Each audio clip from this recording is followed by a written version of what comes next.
যুবক, ঘরের দরজা আটকাইছো, জানালা বন্ধ করেছো,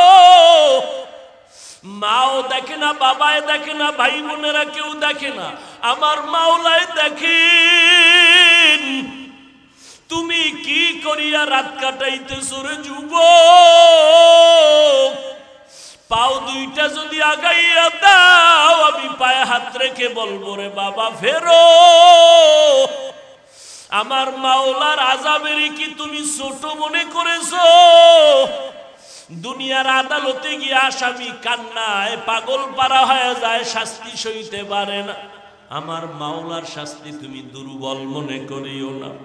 তোমার মতো যুবক ডানে বামে দেখো, স্কুলে পড়ে, কলেজে পড়ে, নামাজ ছাড়ে না, দাড়ি কাটে না, ব্যবসা করে, চাকরি করে, জমিনে কাজ করে, নদীতে মাছ ধরে, RAB, army, police, BDR, doctor, professor, engineer, পাঁচ বেলার নামাজ পড়ে, তুমি কেন পারবা না?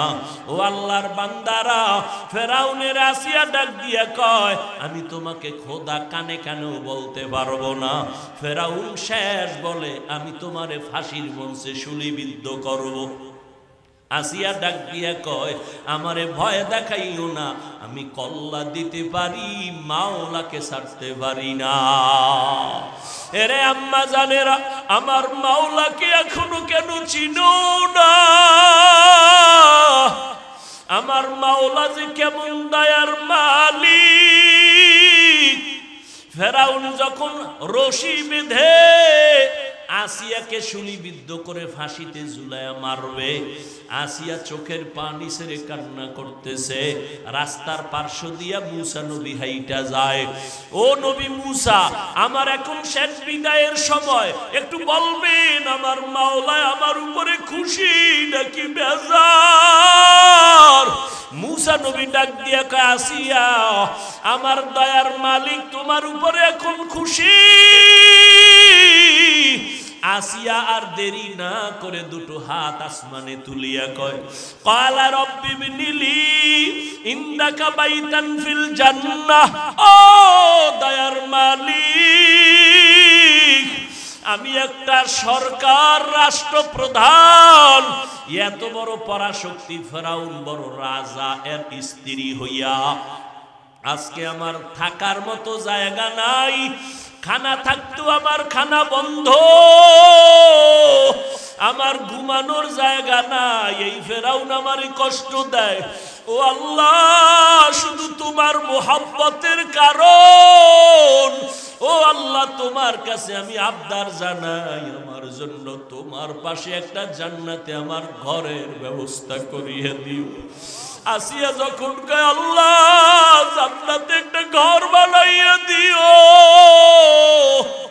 আসিয়া কান্না করিয়া দোয়াটা করিয়া হঠাৎ যখন ফাঁসির মঞ্চে নেয়, আসিয়া মুস্কি মুস্কি হাসে। ফেরাউন ডাক দিয়া কয়, বিপদের সময় ফাঁসির টাইমে কান্না বন্ধ করে হাসো কেন আসিয়া? আসিয়া ডাক দিয়া কয়, ফেরাউন তোমার পাওয়ার নাই, তুমি দেখো না? আমি মাওলার কাছে বলার পরে আমার কলমের চক্ষু মাওলায় খুলে দিয়েছেন। আমি তাকাইয়া দেখি আসমানে লক্ষ লক্ষ ফেরেশতারা অপেক্ষা করতেছে আমাকে জান্নাতে আমার রূহটারে নিয়ে যাবে। আর আমি যে মাওলারে কান্না করে বলেছি জান্নাতে একটা ঘর বানাইয়া দাও, আমি তাকাইয়া দেখতেছি ওই জান্নাতের ঘর আমার মাওলা আমার জান্নাতের ঘর আমাকে দেখাইতেছেন। অতএব আমার ফাঁসি হবে, আমি জান্নাতে চলে যাব। তোমার সামান্য কষ্ট আমার কাছে কিছুই মনে হয় না। ও যুবকেরা, এমন দিন নাই যুবকের লাশের খবর নাই। ও মায়েরা বোনেরা, জীবনে তো কম নামাজ ছাড়েন নাই, গুনাহ করেন নাই, এখন থেকে তওবা করেন আর মনে মনে আল্লাহকে ডাকেন আর বলেন, আল্লাহ জীবনে তো কম গুনাহ করি নাই, গুনার কারণে হাত না পাক, চোখ না পাক, জিহ্বা না পাক, অন্তর না পাক। আজকে থেকে তো তওবার মাধ্যমে রেডি হয়ে গেলাম, আর গুনাহ করব না, নামাজ ছাড়ব না, বেপরদায় চলব না, আর স্বামীর মাল নষ্ট করব না। আর গীবত শিকায়াত করব না। ও বুড়ারা, ও যুবকেরা, তওবা করো, মা বাবার দোয়া নিয়ে চলো, উলামায়ে কেরামের পরামর্শ নিয়ে তৈরি হয়ে যাও। মনেরে বুঝাও, তোমার মতো যুবক যদি চাকরি করিয়াও নামাজ পড়ে, তুমি কেন পারো না? মনে মনে আল্লাহকে বলো, আল্লাহ জীবনে আর নামাজ ছাড়বো না, দাড়ি কাটবো না, বেপরদায় চলবো না, নবীর সুন্নত অনুযায়ী জীবন চালাবো, উলামায়ে কেরামের পরামর্শ নিয়ে চলবো। মা বাবার দোয়া নিয়ে সামনে আগাও। ওই মা বাবার দোয়া ছাড়া আগাইতে পারবা না রে বাবা। ওই মায়ের মনে কষ্ট দিও না রে যুবক। ওই মা বাবার দোয়া ছাড়া তুমি সফলতা অর্জন করতে পারবা না। এই ময়দানে যাদের বাবা নাই, যাদের মা নাই, ওই মা বাবা কত চোখের পানি ফেলে দোয়া করেছে। ওই মা বাবার কান্না চোখের পানিতে তুমি আজকে মানুষ হয়ে গেছো। ওই মা বাবারে কত কষ্ট না জানি দিয়ে কাঁদাইছো, যার কারণে আল্লাহ তোমার উপরে বেজার। মোনাজাতে অনেকে কান্না করে, তোমার চোখে পানি নাই। মা বাবায় বেজার, আল্লাহ বেজার। ওই মা বাবায় বেঁচে থাকলে গিয়া দোয়া নাও। মাকে গিয়া বলিও, মা মাথায় হাত দিয়া দোয়া করিয়া দাও, তোমার দোয়া ছাড়া সামনে আগাইতে পারবো না রে মা। মা যদি দোয়া করে আর সেজিমে চলিয়া যাবে। ওই মা বাবার দোয়া নিয়া সামনে আগাইবা। মরিয়া গেল আর কোনোদিন নামাজ ছাড়বা না, বেপরদায় চলবা না, মানুষের সাথে তর্ক করবা না। যুবক, চোখের মধ্যে আমেরিকার চশমা লাগাইছো, মনে করো আমেরিকা শান্তির মালিক। চোখের মধ্যে রাশিয়ার চশমা লাগাইছো, মনে করো রাশিয়া শান্তির মালিক। কোরআন আর সুন্নতের চশমা যদি লাগাইতি, বুঝতি শান্তির মালিক আমেরিকা রাশিয়া না, শান্তির মালিক আমার আল্লাহ। মদিনার আদর্শের মধ্যে শান্তি ছাড়া আর কোথাও শান্তি নেই। ও যুবক, আল্লাহ তাআলা নবীকে কোরআন দিলেন 40 বছরের পর। নবী 40 বছর পরে কোরআনের তেলাওয়াতের দায়িত্ব পালন করা শুরু করলেন। আমি কিন্তু এই কাছাকাছি চলে আসছি। মনে আসেনি আর রহমানের কথা? সময় দিবেন না শেষ করে দিবেন? ভাইরা আমার, ওই উড়ে ভাই ভাই উড়ে ঘুমে ধরছে না বিড়ি টানার নেশায় ধরছে, আল্লাহ ভালো জানে। আল্লাহ সবাইকে কবুল করে।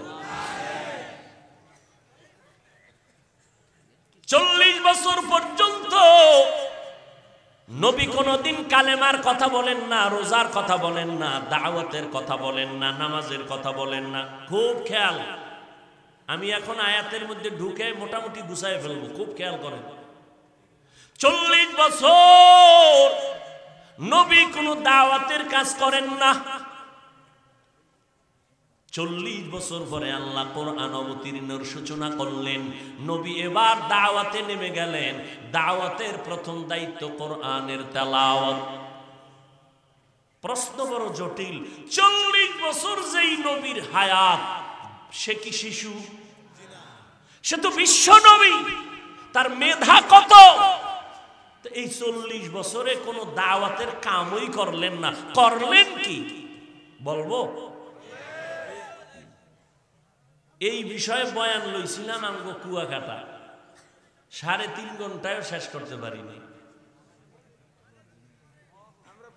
ভাইরা আমার খেয়াল করেন, 40 বছরের ব্যক্তি বিশ্বনবী, কতটা জ্ঞান তার। আল্লাহ তাকে জ্ঞানী করার জন্য 4 বার কুদরতের অপারেশন করেছেন, ওপেন হার্ট সার্জারি করেছেন। নবী এই 40 বছর কি করছেন? কয় বাইতুল্লাহ থেকে একটু দূরে একটা পাহাড় আছে, উঁচু পাহাড়, হেরা পাহাড়ের পর্বতের চূড়ায় উঠে ভেতরে আবার নিচে নেমে একটা গর্ত আছে, ওই গর্তে বসে একদিন দুদিন না, সপ্তাহকে সপ্তাহ, মাসকে মাস নবী আল্লাহর ধ্যানে সময় কাটাতেন। ওলামায়ে কেরাম ভুল হইলে ধরায় দিন, ভুল হইলে ডাইরেক্ট হইবে, কোনো টেনশন নেই। ভুল করাটা অত মারাত্মক না, স্বীকার না করাটা যত মারাত্মক। এবার আপনাদের কাছে একটা কঠিন প্রশ্ন, বিশেষ করে শিক্ষিত সমাজ আর ওলামায়ে কেরাম। নবী দীর্ঘ 40 বছর আল্লাহর ধ্যানে সময় কাটাতেন কোথায়? একদিন, সপ্তাহকে সপ্তাহ, মাসকে মাস। প্রশ্ন জটিল। বলেন আমাকে, শিক্ষিত যারা আর ওলামায়ে কেরাম তারা জবাব দিবেন, বাইতুল্লাহর দাম বেশি না হেরা পাহাড়ের দাম বেশি? খুব সন্দেহে পড়ে গেছেন। বাইতুল্লাহর দাম তো কোরআনের আয়াত দ্বারা স্বীকৃত। ইন্না আউওয়ালা বাইতিন উযিআ লিন-নাস লাল্লাযী বিমাক্কাতা মুবারাকান ওয়া হুদা, মুবারাকান ওয়া হুদাল লিল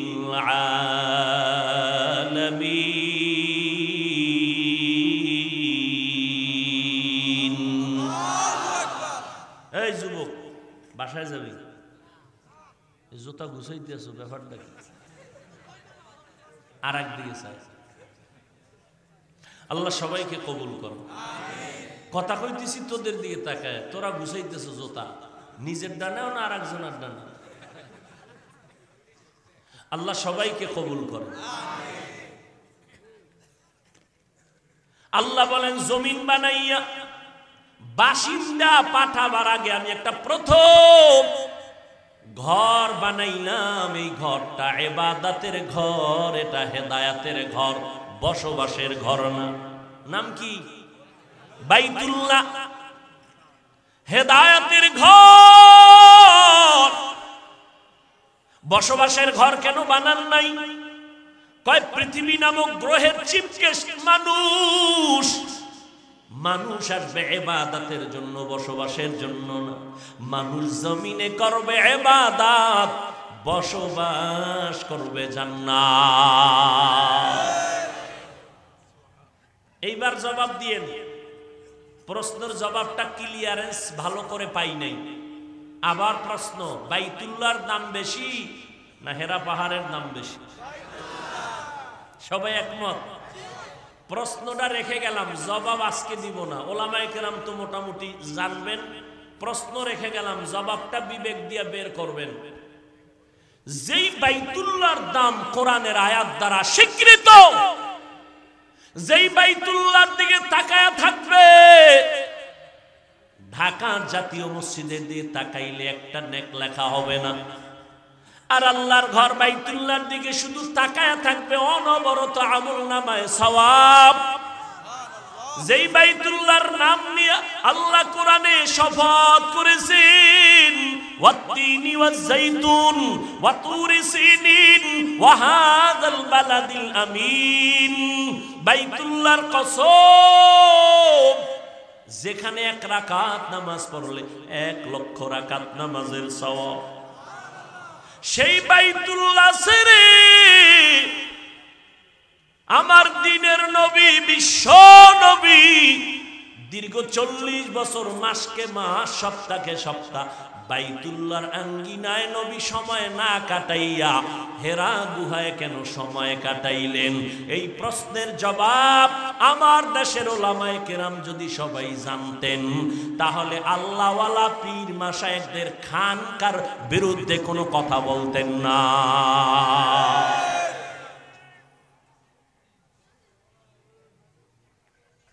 প্রত্যেকটা পয়েন্টে পয়েন্টে শিক্ষা। আল্লাহ কোরআনে কয়, লা তুহাররিক বিহি লিসানাকা লিতাজালা বিহি ইন্না আলাইনা জামআহু ওয়া কুরআনা। ও নবী, আপনি জিহ্বা নাড়ায়া কষ্ট করবেন না, আমি কোরআনটা আপনার সিনায় জমা করে দিব। বাইতুল্লাহ দামি জায়গা, আল্লাহ কোরআন ওখানে না দিয়া ওই পাহাড়ের জঙ্গলে দিলেন কেন? প্রশ্ন আছে না নাই? আবার দিবেন নবীজির সিনায় দিলেই তো হয়। আল্লাহ তো ওয়াদাও করেছেন জিব্রাইল পাঠাইয়া, আবার চাপ দিলেন কেন? প্রশ্ন আছে না নাই? দিছেন চাপ, আবার 3 বার কেন? এক চাপ দিয়েই তো পারতে, 3 চাপ দিলেন কেন? আবার নবী 2 চাপে বলেছেন মা আনা বিকারিন, আমি পড়তে জানি না। 3য় চাপে নবী চুপ থাকলেন কেন? বুঝেননি? আবার পাহাড়ে নিবেন, বাইতুল্লাহর পাশেই তো পাহাড় জবালে আবু কুবাইস, ওখানেই নিতে পারতেন। যেই পাহাড়ে উঠতে খবর হয়ে যায় এত বিশাল উঁচু পাহাড়, ওখানে কেন নিলেন? খেয়াল করেন, এগুলো ভাবেন। আর যুবকদের দায়িত্ব দিলাম, মোবাইল তো চালাবাই, গবেষণা করো মানুষ আল্লাহ কেমনে বানাইছেন। ওই কথাটা 1 মিনিটে বলে দেই। জমিন থেকে আসমান 500 বছর, একটা আসমান মোটা 500 বছর। বাহির থেকে উপর থেকে মনে হয় প্যান্ডেল ছোট, ভিতরে ঢুকে দেখি 20,000 লোক বসার জায়গা। নবী কয় আসমান দেখলাম ছোট, ভিতরে যখন দরজা আছে 2টা দরজা, প্রত্যেকটা আসমানে 2টা দরজা, 2 দরজায় 2টা তালা আছে, নূরের তৈরি তালা, চাবির নাম বিসমিল্লাহ। নবী কয় তালা খুলে ঢুকলাম, ভেতরে দারোয়ান আছে, দরজা খুলে দিল। সহিহ মুসলিম শরীফের হাদিসে আছে মেরাজের ঘটনায় নবী বলেন আসমানটা ঘুরে দেখতে এতটা টাইম 500 বছরের সমান। সুবহানাল্লাহ না? এই প্রথম আসমানের উপরে আবার এইরকম এক মহাশূন্য, এরপরে দ্বিতীয় আসমান। এরকম আসমান কয়টা? জমিন কয়টা? মহাশূন্য কয়টা? 7টা। 7টা মহাশূন্য, 7 আসমান, 7 জমিন। আল্লাহ বলেন আমি বানাইতে টাইম নিলাম ফি 6 আইয়াম। কয়দিন? আর তোমার মতো 1.5 বেটারি রে আল্লাহ মায়ের গর্ভে বানাইতে সময় নিছেন 6 মাসের মতো। বুঝো, তোমার জুতার বাড়ি ছাড়া এমনি ছেড়ে দিবে না আমার মাওলা। এত বিশাল আসমান জমিন বানাইলেন 6 দিন। আর তোমার মতো অস্তিত্বহীন মানুষটাকে আল্লাহ বানাইতে সময় ব্যয় করলেন 6 মাসের মতো। হাল আতা আলাল ইনসানি হিনুম মিনাদ দাহরি লাম ইয়াকুন শাইআম মাযকুরা ইন্না খালাকনাল ইনসানা মিন নুতফাতিন আমশাজিন নাবতালিহি ফাজআলনাহু সামিআম বাসীরা। আল্লাহ এক ফোঁটা পানির থেকে তোমাকে অস্তিত্ব দিয়েছেন, ওই পানিটারে আল্লাহ জমাট রক্ত বানায় দিলেন। ইকরা বিসমি রাব্বিকাল্লাযী খালাক, খালাকাল ইনসানা মিন আলাক। জমাট রক্ত থেকে বানিয়েছেন, ওই রক্তটারে আবার গোশতের পিণ্ড বানাইলেন, এর উপরে হাড্ডি, এর উপরে আবার গোশত দিলেন। ওয়ালাকাদ খালাকনাল ইনসানা মিন সুলালাতিন মিন তিন সুম্মা জাআলনাহু নুতফাতান ফি ক্বারারিম মাকিন ثم خلقنا النطفة علقة فخلقنا العلقة مضغة فخلقنا المضغة عظاما فكسونا العظام لحما ثم أنشأناه خلقا آخر فتبارك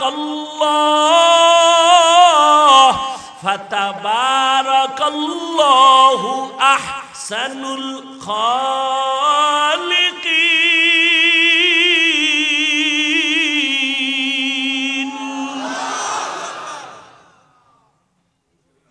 তোমারে আল্লাহ মায়ের গর্ভে 6 মাসের মতো সময় নিয়ে বানাইছেন কেন?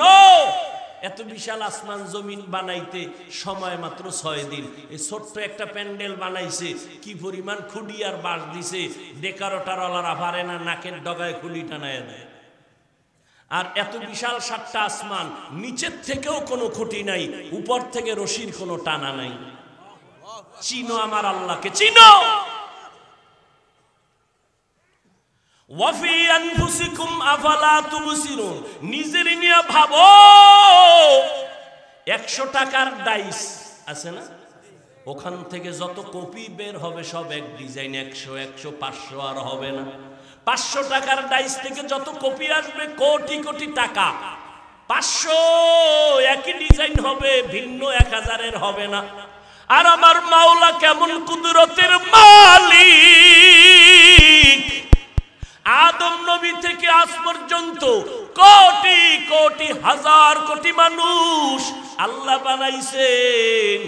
একই মায়ের ফ্যাক্টরি থেকে তাকায় দেখ, একজনের চেহারার সাথে আর একজনের মিল নাই। কাদের কুদরত দারি বরকামাল আনতা রব্বি আনতা হাসবি যুল জালাল। এত কোটি মানুষ, আরো কত কোটি আসবে, একজনের আঙ্গুলের টিপের সাথে কারো টিপের মিল নেই, ঠিক নেই? চেহারায় মিল নেই, কণ্ঠের মিল নাই। একই মায়ের গর্ভের সন্তান, 2 ছেলে 3 মেয়ে, তাকাইয়া দেখছো একই মায়ের সন্তান, কারো চোখের পাওয়ার নাই, আছে না নেই? ও যুবক, সারা রাত তুমি যে মোবাইলে তাকায়া কবিরা গুনাহ করলা, আমার মাওলায় যদি তোমারে অন্ধ বানাইতেন কেমনে কবিরা গুনাহ দেখতা? ওই চোখের শুকর আদায় করি ওরে যুবক। রহমতের নবী কোরআন পাইলেন, তেলাওয়াত শুরু করেছেন। হুয়াল্লাযী বা'সা ফিল উম্মিয়্যিনা রাসূলাম মিনহুম ইয়াতলু আলাইহিম আয়াতিহি ওয়া ইউযাক্কিহিম। নবীর প্রথম দায়িত্ব তেলাওয়াত। নবীর তেলাওয়াত এত সুন্দর, আবু জাহাল সারা দিন আমার নবীরে গালি দেয়, রাতের আধারে নবীর ঘরের কিনারায় গিয়া দাঁড়ায় দাঁড়ায় নবীর তেলাওয়াত শুনে। নবী তেলাওয়াত করে আর কয়, এক আল্লাহর ইবাদত করো, রহমানের ইবাদত করো।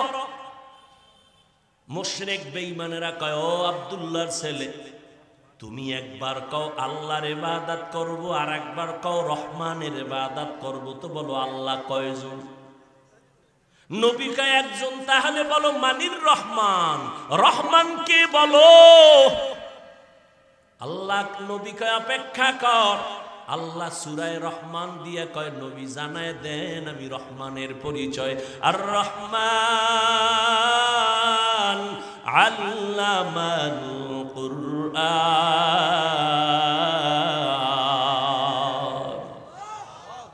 রহমান হলেন তিনি, কোরআন শিখাইলেন যিনি। খালাকাল ইনসান, মানুষ সৃষ্টি করলেন যিনি। এইবার খেয়াল করেন, আল্লাহ বলে আমি আগে কোরআন শিখাইয়া তারপরে মানুষ বানাইছি। আর রহমান আল্লামাল কুরআন খালাকাল ইনসান। বাস্তবের উল্টা কেন আল্লাহ বলেছেন? আমরা আগে দুনিয়াতে আসছি তারপরে কোরআন শিখছি। আল্লাহ কয় না না, আমি আগে কোরআন শিখাইছি তারপরে মানুষ বানাইছি। আল্লাহ উল্টা কেন বলেছেন? মুফাসসিরিনে কেরাম জবাব দিয়া বলেন, ফি'লুল হাকিম লা ইয়াখলু আনিল হিকমা। হাকিমের কথা কাজ হিকমত থেকে খালি না। আল্লাহ আসলে সত্যটাই বলছেন, আমরা বুঝতে পারি নাই। আল্লাহ বুঝাইতে চান, এই জগতের মানুষ, আমার কাছে সব মানুষের দাম নাই, আমার কাছে একদল মানুষের দাম। বলে তাহলে মানুষ কয় দল? কয় মানুষ জমিনে 3 দল। বংশগত মানুষ, জন্মগত মানুষ, আর একদল মানুষ হলো গুণগত মানুষ, গুণের মানুষ। আল্লাহর কাছে বংশগত মানুষের দাম নাই, জন্মগত মানুষের দাম নাই। আল্লাহর কাছে একমাত্র গুণের মানুষের দাম। এবার 2-4 মিনিট সময় দিবেননি? এবার বুঝেন গুণের মানুষ কাকে বলে, ভালো করে খুব বুঝেন। যেই জিনিসটা যেই কাজের জন্য বানানো হয়, ওই কাজটাই হলো ওই জিনিসের গুণ। 2-1টা উদাহরণ। মাইকওয়ালা মাইক বানাইছে আওয়াজটা দেওয়ার জন্য, মাইকের গুণ আওয়াজ দেওয়া। বাতিওয়ালা বাতি বানাইছে আলো দিয়া অন্ধকার দূর করবে, আলো দেওয়া বাতির গুণ। পাখার গুণ হলো বাতাস দেওয়া, ঠিক নেই? মাইকের গুণ কি? বাতির গুণ কি? ঘড়ির গুণ কি? পাখার গুণ কি? যেই জিনিস যেই কাজের জন্য বানায় ওই কাজ হলো ওই জিনিসের গুণ। যদি মাইক আওয়াজ না দেয় বলবে মাইক ফেলে দাও, এটা গুণের মাইক না। বাতি যদি যথাযথ আলো না দেয় ভেঙ্গে ফেল, এটা গুণের বাতি না। আল্লাহ কয় ও মানুষ আমি তোমাকে কেন বানাইছি, ওয়ামা খালাকতুল জিন্না ওয়াল ইনসা ইল্লা লিয়াবুদুন।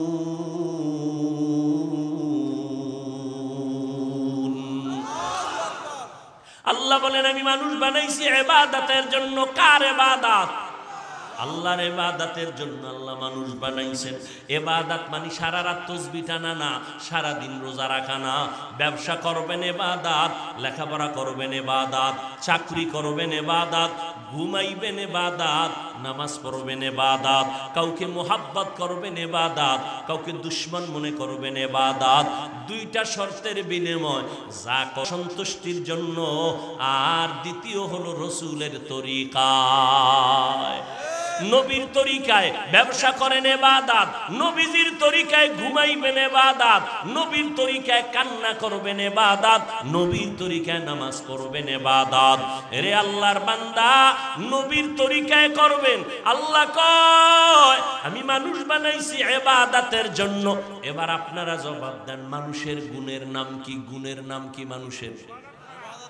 ইবাদত। ইবাদতই মন গড়া করলে হবে? ইবাদতের নিয়ম জানতে হবে। নিয়ম জানতে হলে লাগবে কোরআন। লাগবে নি? কয় হুজুর কোরআন বুঝি না, হাদিস ধরো বুঝি না। ওলামায়ে কেরামের কাছে যাও, ওলামায়ে কেরাম থেকে কোরআন হাদিস জানিয়া এরপরে তুমি ইবাদত করো। কোরআনের নিয়ম অনুযায়ী যদি ইবাদত করো তুমি গুণের মানুষ। আল্লাহ এই দিকে ইঙ্গিত করার জন্য বলেন আর রহমান আল্লামাল কুরআন খালাকাল ইনসান। আমি আল্লাহ আগে কোরআন শিখাইছি তারপরে মানুষ বানাইছি। অর্থাৎ কোরআন হাদিস অনুযায়ী ওলামায়ে কেরামের পরামর্শ নিয়ে যারা ইবাদত করবে তারা গুণের মানুষ, আর গুণের মানুষ হবে বিনা হিসাবে জান্নাতি। মাইকের গুণ আওয়াজ দেওয়া। মাইক যদি আওয়াজ না দেয় ভেঙ্গে ফেলে দাও। মানুষের গুণ ইবাদত করা।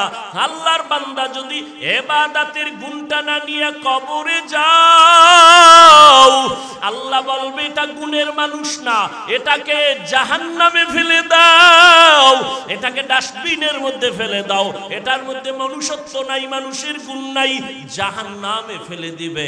আল্লাহ হ্যান্ডকাপ লাগায় দিবে। ও আল্লাহর বান্দারা আজকে মশারি ছাড়া ঘুমাইতে পারো না, আজকে তুমি ফ্যানের বাতাস ছাড়া ঘুমাইতে পারো না।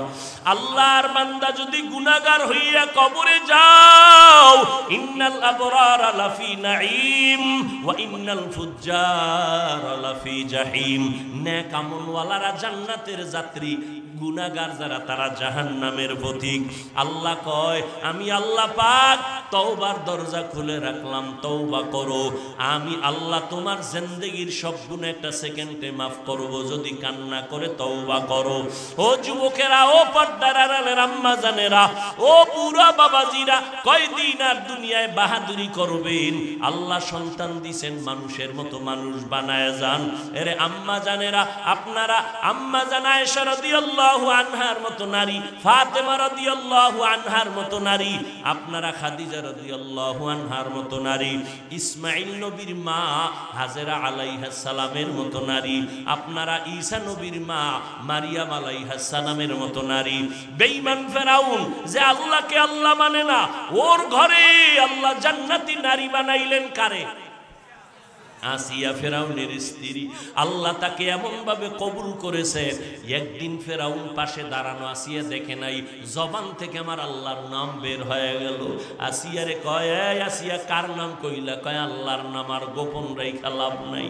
কয় আমি না খোদা, মিশরে সবাই আমাকে খোদা বলে, তুমি আবার কারে খোদা কইছো? আসিয়ার ডাক দিয়া কয় মুসা নবীর যিনি খোদা, আমি আসিয়ারও তিনি আমার খোদা। ফেরাউন বলে সর্বনাশ করলা কি? কয় করলা টরলা কিছুই না, তোমার যিনি বানাইছেন তিনি আমার আসল মালিক। ফেরাউন কয় আসিয়া খবরদার বলবা না। কয় তুমি আমার জীবন শেষ করে দাও, আমি আমার মাওলারে ছাড়তে পারবো না। এ পর্দার আড়ালের আম্মা জানেরা বোনেরা, একটা বেঈমানের ঘরে রাজার স্ত্রী আসিয়া আমার মাওলার এত পাগল। ফেরাউন কয় আসিয়া যদি আমারে তুমি খোদা না কও আমার খোদাইগিরি টিকে না, যদি তুমি প্রকাশ্যে বলতে ভয় লাগে আমার কানে কানে একবার আওয়াজ দিয়ে শোনায় দাও আমি তোমার খোদা। আসিয়া চোখের পানি সারিয়া কয় রে ফেরাউন জানো না আমি এমন মালিকের গোলাম, ওই মালিকের ফাঁকি দেওয়া যায় না। আসতে বললো আবার মালিক শুনে, আজকে আমি গোপনে যদি আল্লাহরে ডাকি তুমি শুনবা না, কিন্তু আমার মাওলাই শুনবেন। দুনিয়ার সবাইরে ফাঁকি দেওয়া যায়, আমার মালিকের ফাঁকি দেওয়া যায় না। গীবত শিকায়াত মিথ্যা বলবা না, নবীর সুন্নতের বাইরে চলবা না। তওবা করার মতো যদি অন্তর তৈরি হয়, মুনাফিকি যদি না থাকে, দুটো হাত আমার আল্লাহকে দেখায়া দাও। আয় আল্লাহ হাতগুলো কবুল করে নেন, তওবা কবুল করে নেন। তওবার উপরে মজবুত হইয়া চলার মতো তৌফিক দান করেন আমিন। আলহামদুলিল্লাহি রাব্বিল আলামিন। والصلاة والسلام على سيد الأنبياء والمرسلين وعلى آله وأصحابه أجمعين يا أرحم الراحمين يا أرحم الراحمين يا أرحم الراحمين رب ارحمهما كما ربياني صغيرا اللهم إنك عفو